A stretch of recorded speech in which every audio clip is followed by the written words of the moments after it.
Hello बच्चों, आप सभी को टैलेंट इंस्टीट्यूट में स्वागत है। History issue in 20th century world history DU SOL का पेपर स्टार्ट हो गया है और ये हिस्ट्री का पेपर है और ऑलरेडी 4 क्वेश्चन अपलोड है और ये 5वां क्वेश्चन है और इम्पोर्टेंट क्वेश्चन है। मानव अधिकार आंदोलन का उद्भव एवं विकास का आकलन कीजिए। ठीक है, मानव अधिकार आंदोलन के उद्भव एवं विकास का आकलन कीजिए। मानव अधिकार विश्व भर में मान्य व्यक्तियों के अधिकार है जो उनके पूर्ण शारीरिक, मानसिक और आध्यात्मिक विकास के लिए अति आवश्यक है। इन अधिकारों का उद्भव मानव के अंतर्निहित गरिमा से हुआ है। विश्व निकाय ने 1948 में मानव अधिकारों के सार्वभौम घोषणा की अंगीकार और उद्घोषित किया।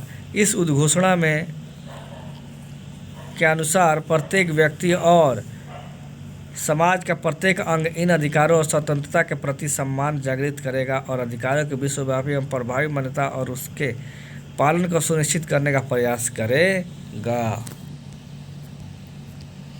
मानव अधिकारों को सार्वभौम घोषणा के पश्चात मानव अधिकारों के अभिवृद्धि पर पालन के लिए संयुक्त राष्ट्र संघ के अंतर्राष्ट्रीय सिविल और राजनीतिक पर संविदा, अंतर्राष्ट्रीय आर्थिक, सामाजिक और सांस्कृतिक अधिकार पर संविदा 1966 और अंतर्राष्ट्रीय सिविल और राजनीतिक अधिकार पर संविदा के वैकल्पिक प्रोटोकॉल का अंगीकार किया।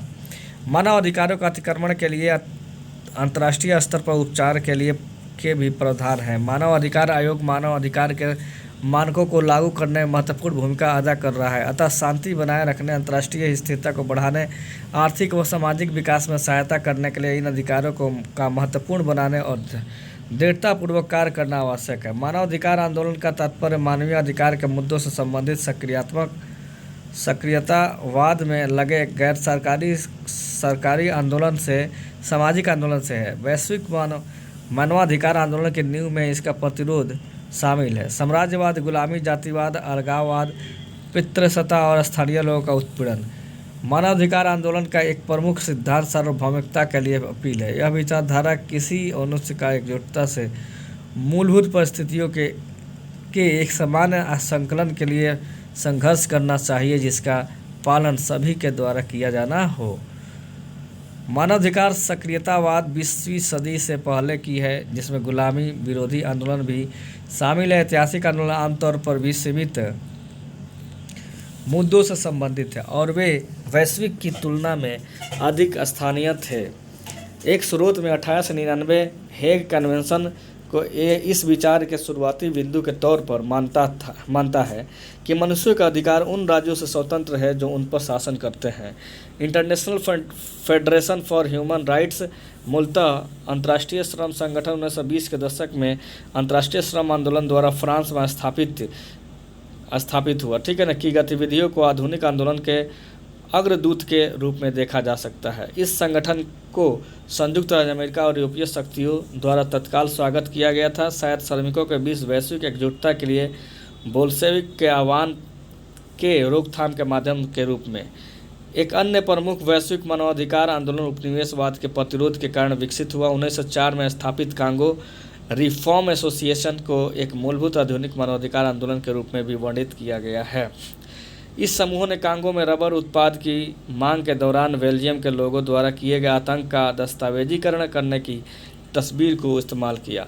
द्वितीय विश्व युद्ध के बाद अखिल अफ्रीका दल ने संयुक्त राष्ट्र को अपने संस्थापक दस्तावेजों में स्पष्ट रूप से मानव अधिकारों की रक्षा करने में एक प्रमुख भूमिका निभाई।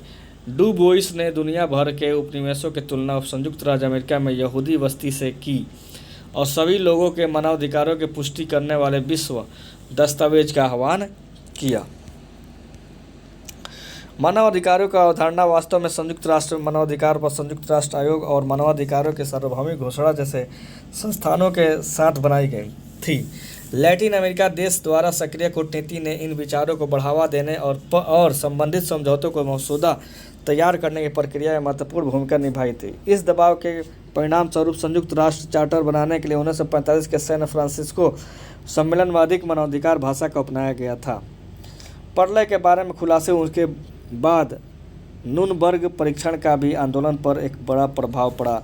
विशेष रूप से यहूदी और ईसाई पैरवी समूहों के बीच कुछ एनजीओ ने मानवाधिकार आंदोलन के जीत के रूप में संयुक्त राष्ट्र के चार्टर का प्रतिनिधित्व किया, जबकि अन्य कार्यकर्ताओं ने तर्क दिया कि इसने मूल रूप से महान शक्तियों के हित की सेवा करते हुए मानवाधिकारों के लिए भुगतान किया। शीत युद्ध की शुरुआत में मानवाधिकार की अवधारणा का इस्तेमाल महाशक्तियों के वैचारिक एजेंडा को बढ़ावा देने के लिए किया गया था। सोवियत संघ ने तर्क दिया कि दुनिया भर में उपनिवेशित भूमि में लोगों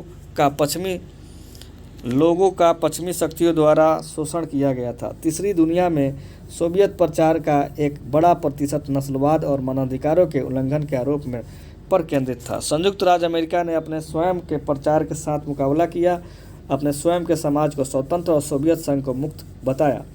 मानवाधिकार भाषा एक अंतर्राष्ट्रीय मानक बन गई, जिसका उपयोग महान शक्तियों द्वारा या लोगों के आंदोलन द्वारा मांग करने के लिए किया जा सकता था। वैश्विक मानवाधिकार संघर्ष संयुक्त राज्य के भीतर नागरिक अधिकार आंदोलन से भाग लेने वालों ने नागरिक अधिकारों के अलावा मानव अधिकारों का आह्वान किया। Du Bois National Negro Congress NNC NAACP नागरिक अधिकार कांग्रेस से और अन्य कार्यकर्ताओं ने जल्द ही संयुक्त राष्ट्र में मानवाधिकारों के उल्लंघन के लिए अमेरिका पर आरोप लगाना शुरू कर दिया। 1970 के दशक में परिवर्तन 1970 के दशक में से मानवाधिकार आंदोलन ने अंतर्राष्ट्रीय परिदृश्य पर एक महत्वपूर्ण भूमिका निभाई है। यद्यपि मानवाधिकारों के लिए सरकारी समर्थन कम हुआ, अंतर्राष्ट्रीय संगठनों की संख्या में वृद्धि हुई। 1970 के दशक के कुछ घटनाओं ने जिन्होंने मानव आंदोलन को रिचर्ड निक्सन प्रशासन के दुर्व्यवहार शामिल थे। पश्चिमी और USSR के बीच हेलसिंकी समझौते 1975 पर हस्ताक्षर। दक्षिण अफ्रीका में सोवेटो दंगे, एमनेस्टी इंटरनेशनल को नोबेल शांति पुरस्कार प्रदान करना 1977 और चीन में लोकतंत्र के दीवार आंदोलन का उदय। 1990 के दशक के बाद से वैश्विक मानवाधिकार आंदोलन और अधिक व्यापक हो गया, जिसे मानवाधिकार छतरी के हिस्से के रूप में महिलाओं के अधिकारों और आर्थिक न्याय का आर्थिक प्रतिनिधित्व शामिल है। आर्थिक, सामाजिक और सांस्कृतिक अधिकारों ने इन नई प्रमुखता प्राप्त की। महिलाओं के मानवाधिकारों के लिए अधिवक्ताओं, कभी कभी नारीवादी आंदोलन के हिस्से के रूप में पहचान की जाती है, ने पुरुष चिंताओं पर ध्यान केंद्रित करने और सार्वजनिक क्षेत्र में महिलाओं के मुद्दों को कृत्रिम रूप से बाहर करने के लिए प्रारंभिक मानवाधिकार आंदोलन की आलोचना की। महिलाओं के अधिकारों ने फिर भी अंतर्राष्ट्रीय मानवाधिकार आंदोलन की प्रमुखता प्राप्त की है, विशेष रूप से जहां तक उनमें लिंग आधारित हिंसा से सुरक्षा शामिल है। अंतर्राष्ट्रीय मानवाधिकार आंदोलन के भीतर एक बड़ा विवाद गैर सरकारी संगठनों और पहली और तीसरी दुनिया के कार्यकर्ताओं के बीच रहा है। मुख्य धारा के आंदोलन के आलोचकों ने तर्क दिया कि यह प्रणालीगत पूर्वाग्रहों से ग्रस्त है और वैश्विक स्तर पर असमानता का सामना करने के लिए तैयार नहीं है। विशेष रूप से कुछ लोग मानवाधिकारों के उल्लंघन को जन्म देने वाली आर्थिक परिस्थितियों को बनाने में नव उदारवादी पूंजीवाद की भूमिका की आलोचना करते हैं। यह तर्क देते हुए कि प्रमुख मानवाधिकार आंदोलन इन गतिशीलता के लिए अंधा है। ठीक है, कुछ लोग अपना आलोचना भी कर रहा था।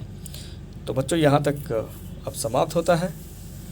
ओके बच्चों, आप लोग अच्छे से पढ़िए, ये इम्पोर्टेंट क्वेश्चन है। ओके, फिर मिलता है अगले वीडियो में। थैंक यू सो मच बच्चों।